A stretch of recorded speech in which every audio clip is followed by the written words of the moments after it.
क्योंकि बहुत सारे लोग इस बात से भी परेशान रहते हैं कि जादू किसने किया है और मेरे ऊपर कौन सा जादू किया गया है, फिर उसका इलाज क्या है, उसका तोड़ क्या है। सारी बातें मैं आज आपको इस वीडियो में बताने वाला हूं।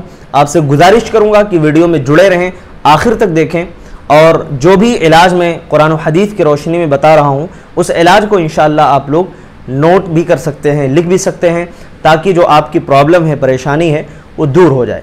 चलिए सबसे पहले हम ये जान लें कि सहर और जादू किसको बोलते हैं। जादू के लिए अरबी ज़बान के अंदर सहर का लफ्ज़ आता है जिसके माने होते हैं जादू करना, और अरब के लोग इसके लिए सहर का लफ्ज़ इसलिए इस्तेमाल करते थे क्योंकि जादू एक ऐसी चीज़ होती है जो इंसान के सेहत व तंदुरुस्ती को बीमारी में बदल देती है।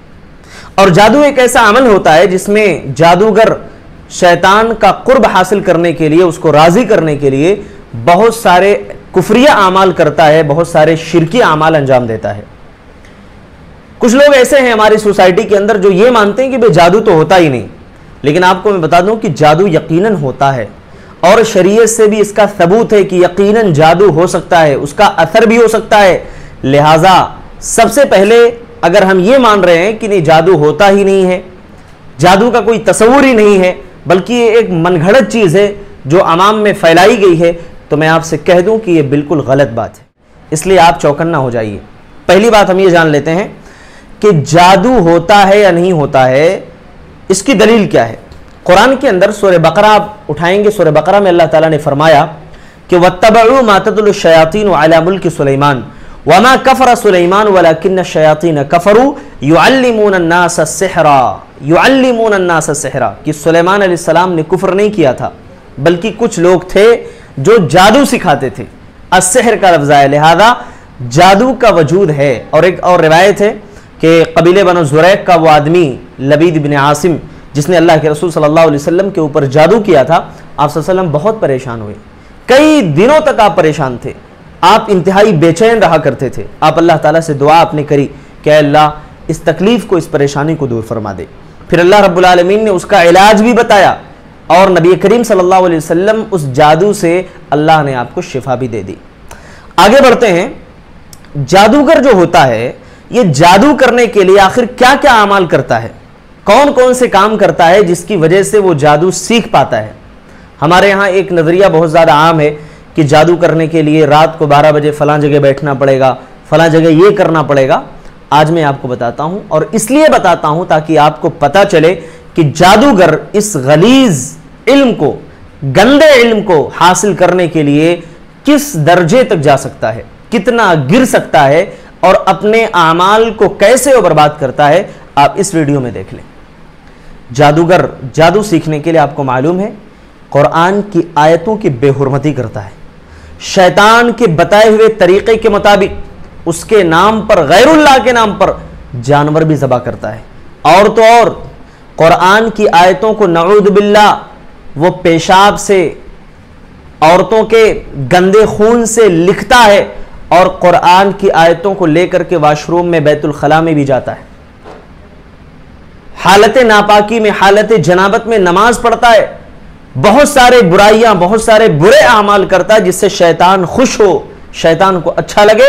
ये सारे अमाल करने के बाद फिर शैतान उसका छोटा सा कोई काम कर देता है जिससे लोग बड़े परेशान हो जाते हैं। अरे भाई इसने नाम भी हमारा बता दिया, इसने तो ये भी बता दिया कि मैं क्या खा करके आया हूं, इसको ये भी पता है कि मेरी जिंदगी में चल क्या रहा है। अरे भाई साहब ये कोई बड़ी बात नहीं है। इन लोगों ने शैतानों को पूज रखा है। आपने एक नाम सुना होगा, बागेश्वर धाम। बागेश्वर धाम में एक बाबा रहता है जो लोगों को उनके प्रॉब्लम्स बताता है, उनकी परेशानियां बताता है, पर्ची बनाता है, नाम बता देता है और उसका हल भी बताता है। मैं आपसे एक सवाल पूछना चाहता हूं कि अगर ये बंदा इतना ताकतवर है, इतना पावरफुल है, अपनी मौत से बच करके बताए। अगर इसके पास इतनी ज्यादा शक्ति और ताकत आ चुकी है कि लोगों की परेशानियां दूर कर रहा है, तो ये अपनी जिंदगी की सबसे बड़ी परेशानी कि ये कभी बीमार ही नहीं होता, या कभी इसको कोई प्रॉब्लम नहीं आती, या इसको कभी मौत ना आए, इन तमाम तकलीफों से ये आजाद होकर के बता दे। कर सकता है? ये नहीं कर सकता। तो जादूगर शैतान को खुश करने के लिए बहुत सारे बुरे आमाल, कुफरी आमाल करता है। लिहाजा अगर कोई शख्स आपका इलाज कर रहा है और आप उससे इलाज करा रहे हो उसने आपका नाम पूछा, कपड़े लेकर के आओ, फला चीज लाओ, ये सारे सवालात किए, आप फौरन अलर्ट हो जाओ, आगाह हो जाओ कि वो बंदा जादूगर है और वो काले इल्म के जरिए से इलाज करना चाहता है। ये रही जादूगर के सिलसिले में बात कि जादूगर अपने जादू को अंजाम कैसे देता है। अब यहां एक बात ये भी आपको बता दूं कि जो जादूगर जितना ज्यादा शैतान को खुश करेगा उतना ही बड़ा वो जादूगर बनता है। इसीलिए इसमें भी कैटेगरी होती है, छोटा बड़ा। तो जो ज्यादा बड़ा होता है उसने शैतान को ज्यादा खुश किया होता है, इसलिए उसके बाद ताकत भी ज्यादा होती है। अब उसके बाद आइए हम ये जानते हैं कि यकीनन शैतान जिन्नात ये होते हैं कि नहीं होते हैं, या फिर ये एक हवाई फायरिंग हो रही भाई शैतान है जिन्नात हैं। यकीनन होते हैं भाई, इनका वजूद है। और कुरान में बहुत सारी जगहों पर अल्लाह ताला ने जिन्नातों को मुखातब किया। बाज़ जगहों पर जो है शैतान के शर से अल्लाह ताला ने पनाह मांगने का हुक्म दिया। अल्लाह ने कुल अऊज़ु बिरब्बिन्नास मलिकिन्नास इलाहिन्नास मिन शर्रिल वसवासिल खन्नास, जो हमारे दिल में वसवसा डालता है। शैतान के वजूद पर भी कुरान में दलील मिल जाएगी। कुरान में अल्लाह ने फरमाया कुल उहिया इलैया अन्नहु इस्तमअ नफरुम मिनल जिन्नि फ़क़ालू इन्ना समिअना क़ुरआनन अजबा। यहाँ ये दलील मिली कि जिन्नात का भी वजूद है, शैतानों का भी वजूद है। अब जो अल्लाह के पैगाम को मानने वाले होते हैं, अल्लाह के पैगाम पर अमल करते हैं, यकीनन वो जिन्नात अच्छे होते हैं। लेकिन जो नहीं मानते, जो अल्लाह के पैगामात को ठुकरा देते हैं, बुरे होते हैं, उनके अमाल बुरे होते हैं। लिहाजा ये बात हमें जान लेना चाहिए कि यकीनी तौर पर जिन्नात और शैतान का वजूद है, वो भी अल्लाह की एक मखलूक है। अब आगे बढ़ते हैं। जादू की बहुत सारी कैटेगरीज हैं। हम इस वीडियो में यह पता लगा सकते हैं कि हमारे ऊपर कौन सा जादू किया गया, उसका इलाज क्या है। पहले यह जान लें कि जादू की कितनी किस्में होती हैं। सहरे तफरीक होता है, जिसके माने होते हैं जुदाई डालने वाला जादू। सहरे मोहब्बत होता है, जिसके जरिए से मोहब्बत पैदा की जाती है, यानी आदमी बड़ा बेचैन होता है, जिसके ताल्लुक से उसको खिला दिया जाए, पिला दिया जाए या कुछ भी असरात करा दिए जाए तो वो उसके तस्वुर में पागल हो जाता है। सहरे तखय्युल होता है कि आदमी समझ नहीं पाता कि मैंने फला काम किया है नहीं किया है, उसको लगता है कि शायद मैं कर चुका हूं। और अल्लाह के रसूल सल्लल्लाहु अलैहि वसल्लम के ऊपर यही जादू किया गया था। चौथा जादू होता है सहरे जुनून, जिसमें आदमी पागलों की तरह हरकतें करता है। सहरे खुमूल होता है, सहरे हवातिफ होता है, सहरे अमराद है। फिर उसके बाद जादू की 8वीं किस्म सहरे इस्तिहाजा है, जो खास तौर पे औरतों के साथ किया जाता है। उसके बाद शादी में रुकावटें डालने वाले जादू भी किए जाते हैं। बाज़ लोग शिकायतें लेकर के आते हैं कि भाई ऐसा है, हमारे जो है ना बेटे का रिश्ता आ रहा है तो रिश्ता टूट जा रहा है। लोग दुकान से देख करके जाते हैं, बच्चे को पसंद करते हैं, घर जाने के बाद बोलते हैं नहीं शादी नहीं करनी है। बेटी का रिश्ता आता है, बाद में कैंसिल हो जाता है। तो ये सारे प्रॉब्लम्स जो हो रहे हैं ये जादू की वजह से भी हो सकते हैं। लिहाजा अगर कई बार ये चीजें हो जाएं कि लोगों ने इनकार कर दिया हो हां करने के बाद, तो आपको अपना इलाज शरई तौर पर कराना चाहिए। मैं बाद में बताऊंगा कि इसका इलाज क्या है। उसके बाद फिर बीवी और शौहर के दरमियान बंदिश का भी जादू किया जाता है।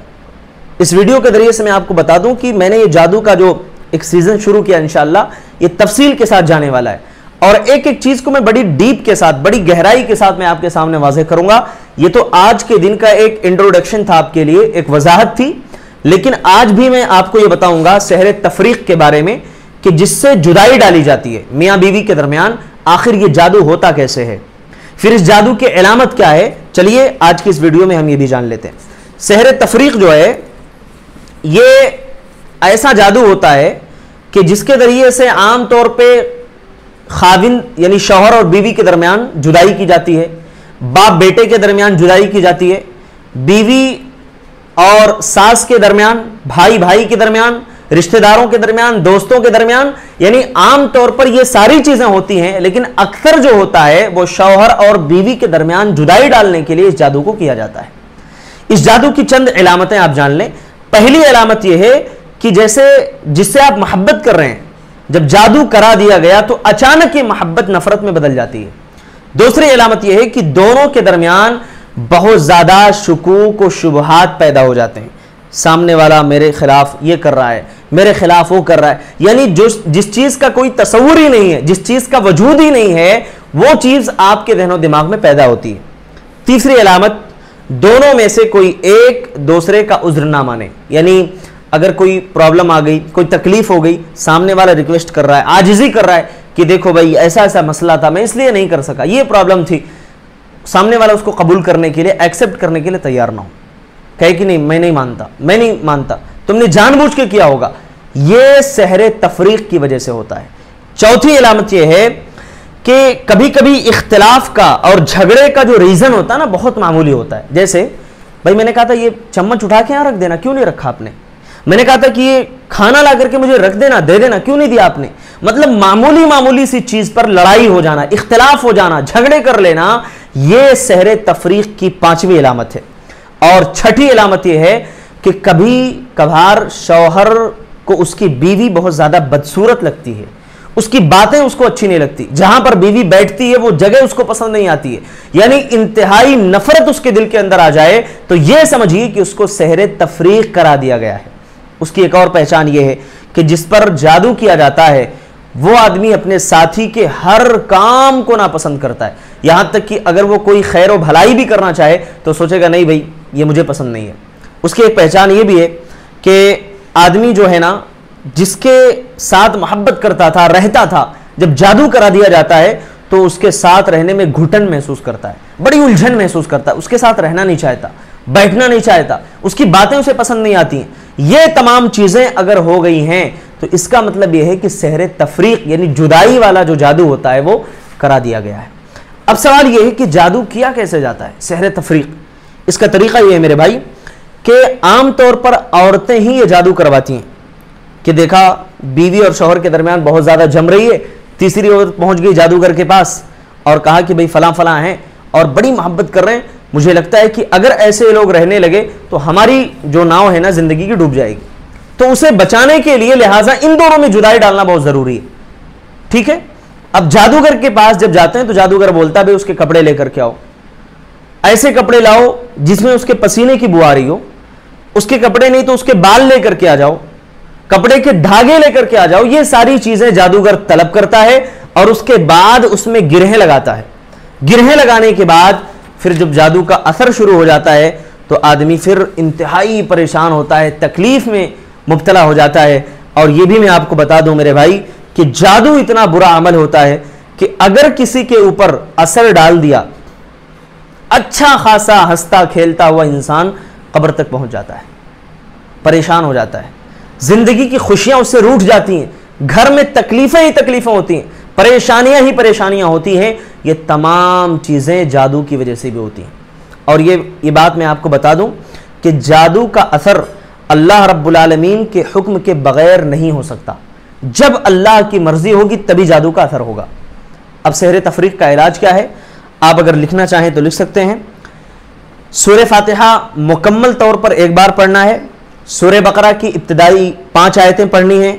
सूरह बकरा की आयत नंबर 102 बार बार पढ़ना है। सूरह बकरा की आयत नंबर 163 से लेकर के 164 तक पढ़ना है। आयतल कुर्सी पढ़ना है। सूरह बकरा की आखिरी 2 आयतें पढ़ना है। फिर सूरह आले इमरान की आयत नंबर 18 ता 19 पढ़ना है। फिर सूरह आराफ की आयत नंबर 54 से 56 तक पढ़ना है।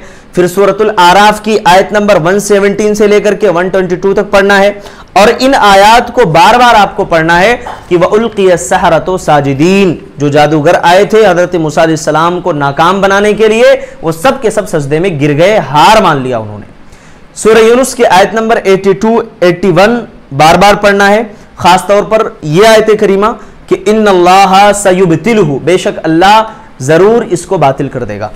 अब उसके बाद सूरह ताहा की आयत नंबर 69 बार बार पढ़ना है। सूरतुल मोमिनून की आयत नंबर आखिरी 4 आयतें पढ़नी है। सूरह साफात की इब्तिदाई 10 आयतें पढ़नी है। सूरतुल अहकाफ की आयत नंबर 29 से लेकर के 33 तक पढ़ना है। सूरह रहमान की आयत नंबर 33 से लेकर के 36 तक पढ़ना है। सूरतुल हश्र की आखिरी 4 आयतें आपको पढ़नी है। सूरतुल जिन की शुरू की 9 आयतें पढ़नी है। सूरह इखलास की मुकम्मल आयत आपको पढ़ना है। सूरह फलक और सूरह नास, ये तीनों सूरतें मुकम्मल आपको पढ़ लेना है। ये सहरे तफरीक का जो है इलाज होगा इंशाल्लाह। ठीक है, इसकी कुछ हालतें हैं इंशाल्लाह बाद की वीडियो में मैं आपको बताऊंगा। ठीक है, कि ये सब पढ़ने के बाद उसका रिएक्शन क्या होगा, ये मैं बाद में आपको इसके बारे में इंशाल्लाह बाखबर करूंगा। ये वीडियो मैंने चूंकि बहुत ज़्यादा लंबी हो गई है, इसलिए बहुत सारी बातें इंशाल्लाह बाद में होंगी। बस आप इतना जान लो कि ये वीडियो जो जादू की सीरीज पर आ रही है एक एक करके इंशाल्लाह, अगर आपने मुकम्मल देख लिया तो आप जरूर घर बैठे ये पता लगा सकोगे कि मेरे ऊपर अगर जादू हुआ है तो आखिर कौन सा जादू है, उसका इलाज क्या है। बाज़ लोग ये भी सोचते हैं कि भाई जादू किया किसने, तो मेरे भाई मैं आपको बता दूं, जादू किया किसने है ये बात जादूगर बताता है ना, जो शैतानों से पूछता है। लेकिन एक शरई तौर पर इलाज करने वाला, उसे इस बात से कोई मतलब नहीं होता जादू किसने किया है, ठीक है, उसको इलाज से मतलब होता है। जाहिर है कि आप दरिया में, नदी में डूब रहे होगे तो आप नदी की गहराई नहीं मापोगे वहां पे कि ये कितना गहरा है, मैं क्यों डूब रहा हूं, है ना, डुबाया किसने, नहीं, आप बचने का रास्ता तलाश करोगे। तो जादू के मामले में यही है कि आप बचने का तरीका अपनाइए, क्या क्या करेंगे तो जादू से हम बच पाएंगे इंशाल्लाह।